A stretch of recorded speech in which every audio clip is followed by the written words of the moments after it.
Brilliant classes के NCERT class 10 के गणित के सॉल्यूशन में आप लोगों का फिर से स्वागत है। हम लोग आज इस वीडियो में प्रश्नावली 14.1 का प्रश्न क्रमांक 1 को हल करेंगे। तो चलिए हल करने से पहले थोड़ा प्रश्न को हम लोग समझ लेते हैं।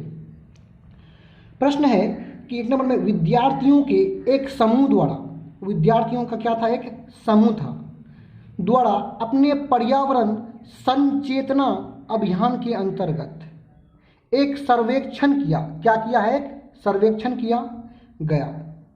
अब सर्वेक्षण करने के लिए देखो विद्यार्थी का समूह क्या करता है, जिसमें उन्होंने एक मोहल्ले के 20 घरों में, एक मोहल्ले के कितने घरों में, 20 घरों में लगे हुए पौधे से संबंधित निम्नलिखित आंकड़े एकत्रित किए।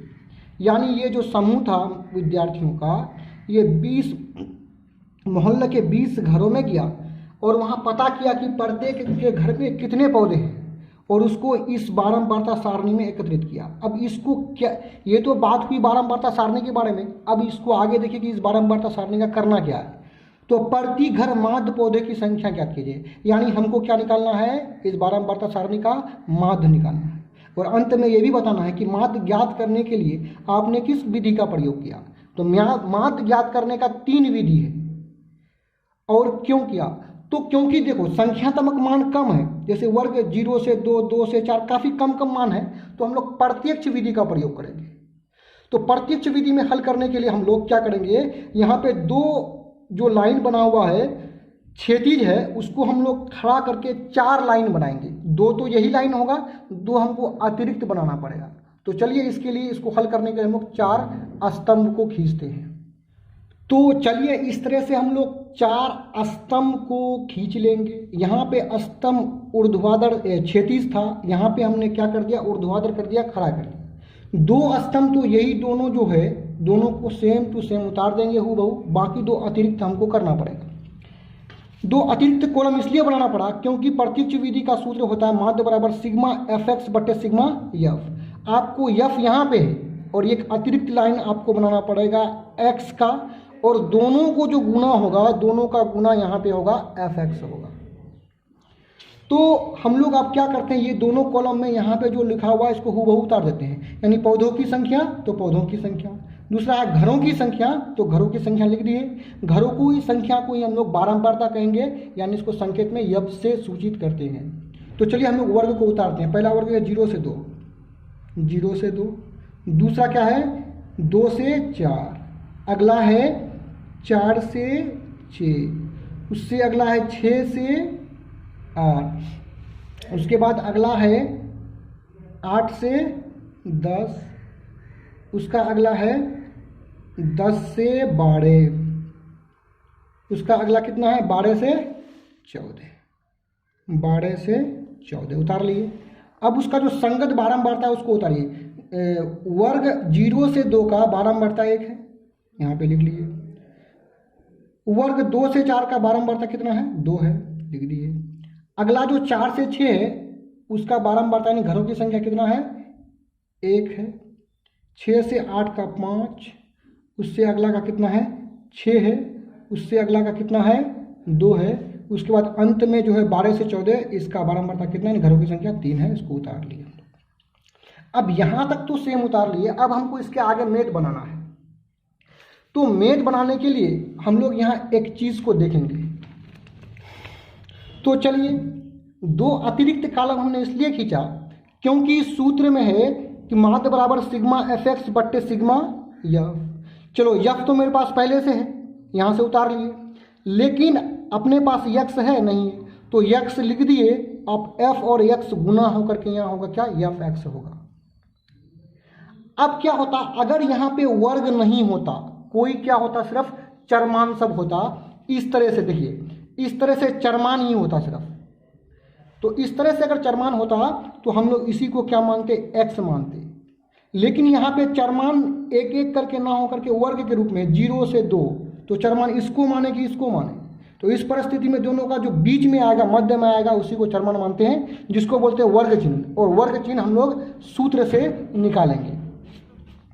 तो चलिए हम लोग x का मान निकालते हैं। तो चलिए चर मान हम लोग कैसे निकालेंगे।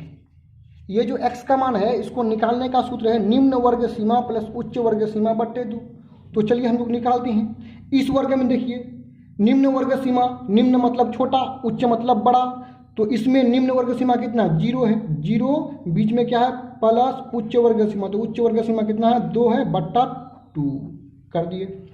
उसके बाद दोनों को जोड़ेंगे तो 2 बटा 2 इक्वल टू 1, इस 1 को यहाँ पे लिख देंगे, अर्थात दोनों को जोड़ करके 2 से भाग लगा देंगे।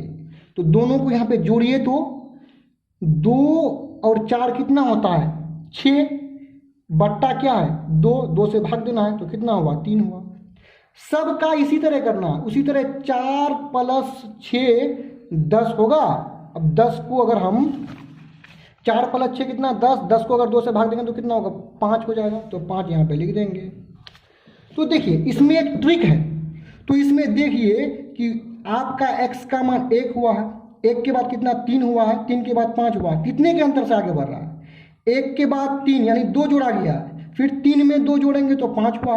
अब यही 2 से आगे बढ़ जाएगा 2, तो 5 में 2 जोड़ने पर 7, 7 में 2 जोड़ने पर 9, 9 पे 2 जोड़ने पर 11, 11 में 2 जोड़ने पर 13। ऐसे भी आप जोड़िएगा, जोड़ के दिखाइए, फॉर्मूला से निकालिए। 12 प्लस 14 26 होगा, 26 को 2 से भाग देंगे तो 13 होगा। तो सूत्र से आप बनाइएगा, इस सूत्र से तो वही होगा। अगर डायरेक्ट 2 निकालने के बाद, 2 वर्ग चिन्ह निकालने के बाद, 2x का मान निकालने के बाद जितना के अंतर से आगे बढ़ रहा है उसको पूरा को उसी तरह आगे बढ़ा देना है। तो अब हम लोग क्या करेंगे, x तो हम लोग निकाल लिए, अब हम लोग को निकालना है fx निकालना है। तो fx यहाँ पे दिखाई पड़ रहा है कि f और x आपस में क्या हो रहा है गुना हो रहा है। तो चलिए गुना करते हैं, 1 गुना 1, f और x को गुना कीजिए, ये इसका ये जो f है 2 है, इसका x यहाँ पे कितना है 3 है, तो सामने वाला से ही गुना करेंगे। 2 गुना 3 6, 1 गुना 5 5, 5 गुना 7 35, 6 गुना 9 54, 2 गुना 11 22, 13 गुना 3, अब हो जाएगा कितना 39।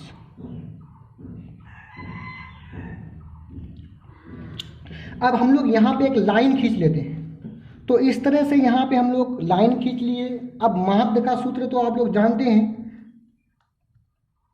माध्य को हिंदी में ऐसे माध्य लिख सकते हैं, यदि संकेत में लिखना चाहें तो x पर बार होता है, दोनों चीज बता दिए। आप दोनों में से किसी एक ही को लिखिएगा, सिग्मा fx बट्टे सिग्मा f।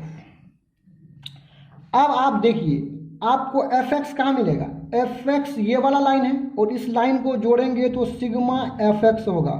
सिग्मा योगफल को प्रदर्शित करता है, सिग्मा fx में सिग्मा लगा दिए तो ये पूरे लाइन जो है जुड़ जाएगा। तो इस पूरे लाइन को जोड़ने पर 62 प्राप्त हुआ। तो यहाँ fx यहाँ से मिल गया। अब सिग्मा f चाहिए, तो ये f वाला लाइन है, यहाँ पे हो जाएगा सिग्मा f। चलिए इस पूरे को जोड़िएगा तो योगफल प्राप्त होगा 20।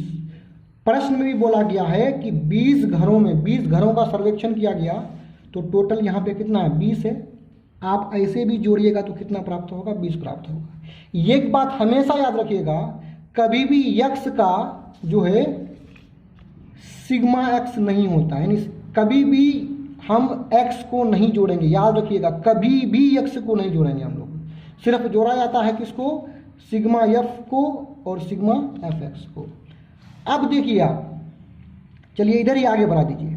fx का मान यहाँ से देखिए, सिग्मा fx का मान कितना 162, तो ऊपर में रखिए, बीच में क्या है लाइन है बट्टा बट्टा कर दिए, नीचे क्या है सिग्मा f, तो सिग्मा f का मान यहाँ से उठाइए रखिए। उसके बाद आप इसको भाग दे दीजिए, भाग देने के बाद आपको प्राप्त होगा, जैसे 162 को 20 से भाग दीजिए, कितना मर्तबा जी 8 मर्तबा, तो 8 मर्तबा भाग देने पर 160, 2